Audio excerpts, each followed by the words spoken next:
In the shadowed valleys of Emmerdale, where secrets fester like open wounds and family bonds twist into nooses of betrayal, a storm of vengeance and desperation is about to unleash its fury.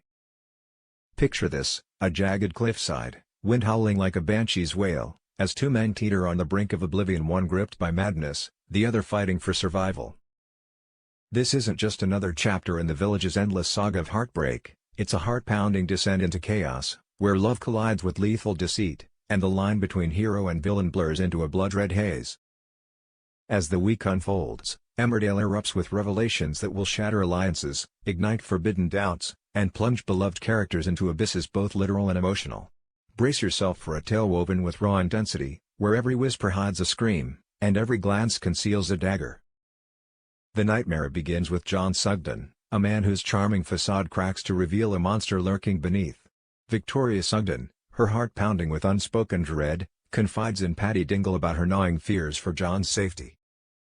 Together, they embark on a frantic search, their footsteps echoing through the misty woods like a desperate plea for answers. Little do they know, John isn't the victim, he's the predator, a shadowy force weaving a web of terror.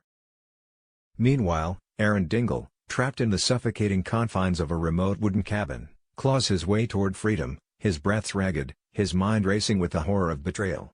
But escape is a cruel illusion. Enter Robert Sugden, storming into the fray like a thunderclap, his eyes blazing with righteous fury as he accuses John of murder, a heinous act that stains the soul. The confrontation explodes into a brutal brawl. Fists flying in a whirlwind of grunts and cracks, until Robert crumples to the ground, motionless, his body a crumpled testament to John's unbridled rage. For a fleeting moment, John pauses, his chest heaving, relief washing over him like a cold sweat as he detects the faint rise and fall of Robert's breath. No more blood on his hands. Yet. But fate twists the knife when John spots Aaron fleeing into the dense forest, toward a hidden trapdoor, a sinister portal tied to the vanishing of Mackenzie Boyd, whose disappearance haunts the village like a ghost in the fog.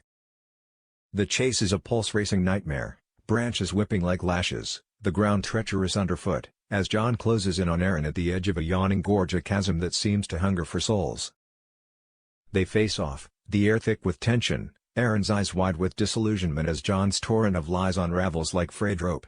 Desperate, Aaron demands John lead him to Mac, but just as confession teeters on John's lips, ready to summon the authorities, Robert re-emerges from the shadows, alive and defiant.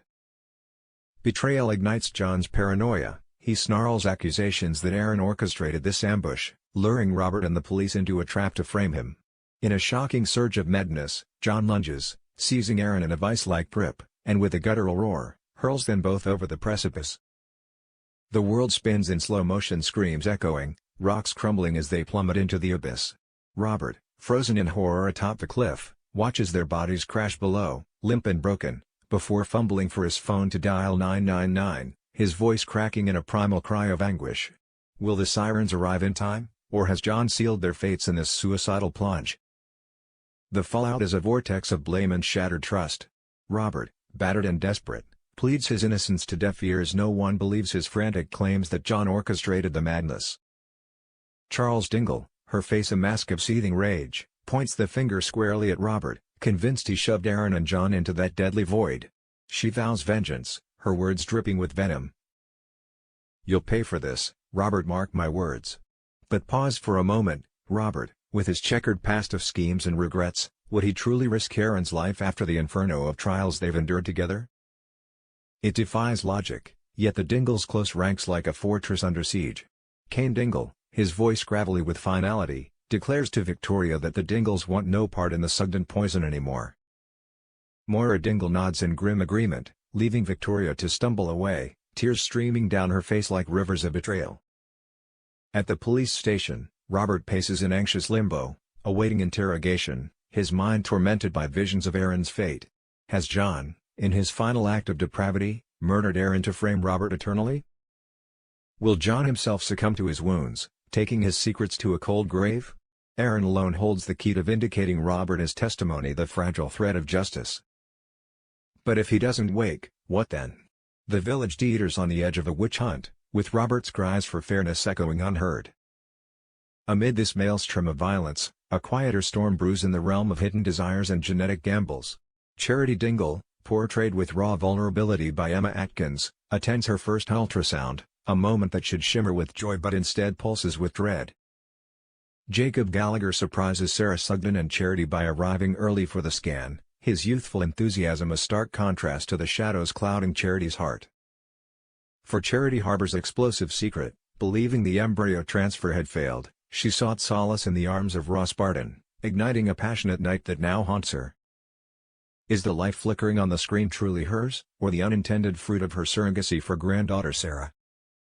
As the wand glides over her skin, Charity's facade cracks, a dark terror coils in her gut, her eyes locked on the monitor in silent panic, imagining the DNA unraveling like a ticking bomb.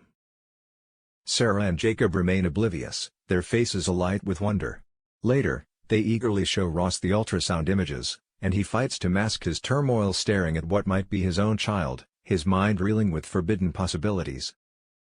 How long can Charity bury this seismic truth before it erupts, fracturing families and exposing her vulnerability in a shocking revelation that could redefine paternity forever?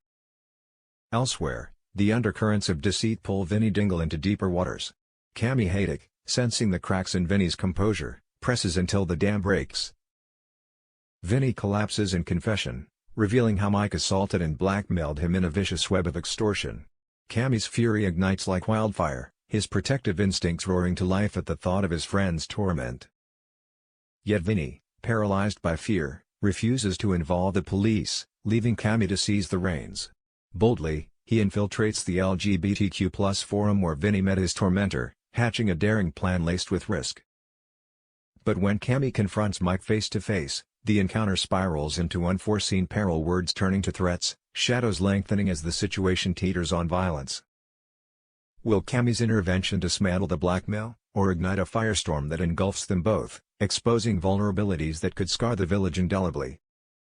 In Emmerdale's unforgiving landscape, where cliffs claim lives and secrets devour souls, this week's revelations promise not just drama, but a visceral onslaught of emotions that will leave hearts racing and loyalties in ruins.